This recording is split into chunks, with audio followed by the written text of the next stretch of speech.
Lesson 10.7 is called Linear Approximation, Level 1.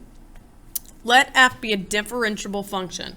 That just means that I can take the derivative of it, so it must be continuous, no holes or anything, such that f of 2 is 1 and f prime of 2 is negative 5. What is the approximation for f of 2.15 found by using the line tangent to the graph of f at x equals 2? The concept behind this is actually pretty simple. It's having a function that is curved. So let's see, I'm not great at drawing them.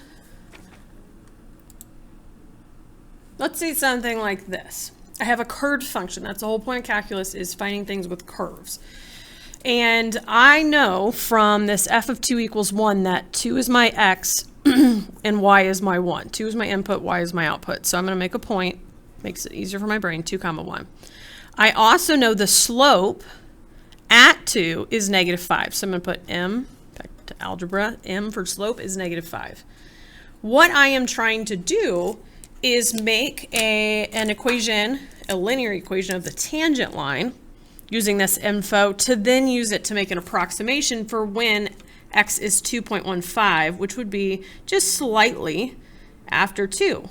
So I want to know what is this value right here using whatever I find for the equation of the tangent line. So remember, point slope form goes y minus my y1, so y minus 1 equals my slope times x minus my x1 is 2. Then I'm just going to go ahead and plug in my 2.15 for my x to get an approximation. Oh, I didn't even put minus. Minus 2, sorry.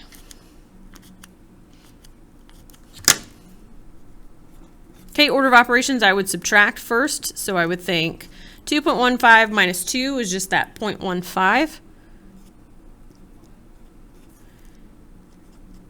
And then think of this is 15 cents times 5. 4 times 15 would be 60. 75 would be negative 75 cents. Add 1. So y would equal, that would be like $1 minus 75 cents. That would be 25.25. So what I'm saying is that now I have a point approximately at 2.15 comma 0.25, but all they're going to want is the x value, or the y value. Ooh. So that's saying at this point right here on my graph at 2.15, now I'm lower at 0.25 than 1, which my graph doesn't quite look like that, but you get the point. So that's all we're doing. Number 2, same directions, but this time they give us f prime of x as a function. So they didn't just straight outright tell us what the slope is at that point. We have to do just a tiny bit of work. So let's go ahead and make our point is at negative 5, negative 9. Came from right here.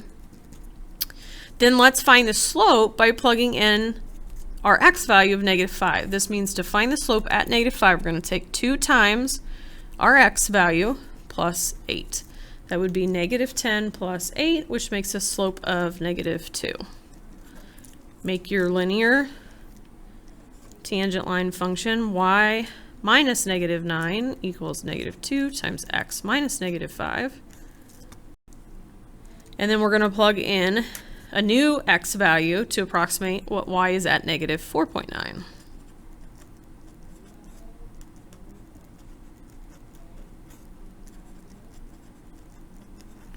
That would be what? $5 minus $4.90 would be 10 cents times 2. 2 dimes would be 20 cents, negative 0.2, right? Subtract 9 from that. That would be negative 9.2.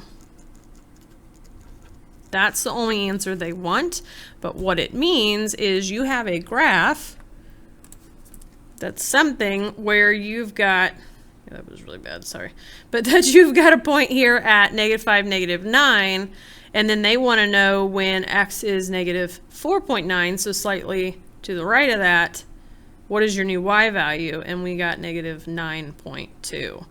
That's not the exact value that would come from the original function, but it's an approximation.